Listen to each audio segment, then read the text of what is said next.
14 जून 1631 बुरहानपुर। तप्ती नदी के किनारे बसा हुआ एक शहर जहां मुगल एम्पायर का शाही कफीला कई हफ्तों से ठहरा हुआ था। बाहर सिपाही अपने पहरेदारी कर रहे थे। दरबार के अफसर रोज की तरह अपने काम में लगे थे, लेकिन शाही महल के एक हिस्से में सब कुछ रुक सा गया था। शाहजहां की बेगम मुमताज़ अपनी 14वीं संतान को जन्म देने वाली थी। उस दौर में प्रसव सिर्फ एक खुशी का पल नहीं होता था। हर बार माँ और बच्चे की जिंदगी दांव पर लगी होती थी। इसीलिए महल के अंदर बेहतरीन हकीम और दाइयाँ मौजूद थी। घंटे बीत गए और फिर एक बच्ची का जन्म हुआ, लेकिन कुछ ही पलों बाद महल के अंदर एक खामोशी ने सब कुछ बता दिया। मुमताज़ बेगम अब इस दुनिया में नहीं रही थी। उनकी उम्र सिर्फ 38 साल की थी। बुरहानपुर के उस महल में एक ही दिन में एक नई जिंदगी ने जन्म लिया तो दूसरी हमेशा के लिए ख़त्म हो गई। ये सिर्फ शाहजहां की बेगम की मौत नहीं थी, ये उस औरत का अंत था जो शाहजहां की सबसे पसंदीदा औरत और करीबी साथी रही थी।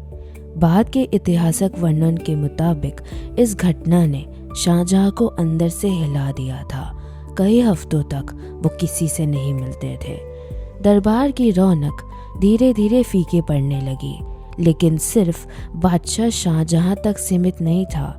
जहां आरा तब सिर्फ 17 साल की थी जब उसने अपनी माँ को खोया।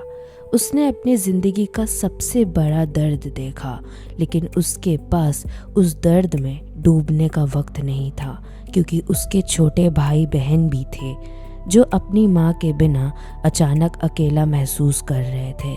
और उस दिन जहाँ आरा ने ठान लिया कि वो हिम्मत नहीं हारेगी, उसने अब जिम्मेदारी उठा ली थी।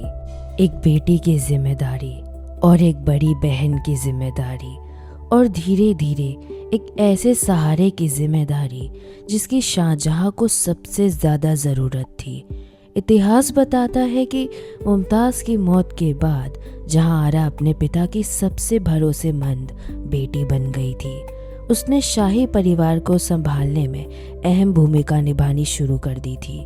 शायद उस वक्त उसे खुद भी नहीं पता था कि सिर्फ कुछ ही सालों बाद पूरे मुगल एम्पायर का सबसे बड़ा महिला पद उसके नाम होने वाला था। और उस दिन सिर्फ एक शहजादी की पहचान नहीं बदलेगी, बल्कि मुगल सियासत का संतुलन भी बदल जाएगा। Hello everyone, I hope you like this episode too. And just मेरे को एक बात बतानी थी, वो ये है कि I am on the Spotify and link description में दिया हुआ है। You can go like, comment and share. And फिर मिलते हैं नेक्स्ट एपिसोड में।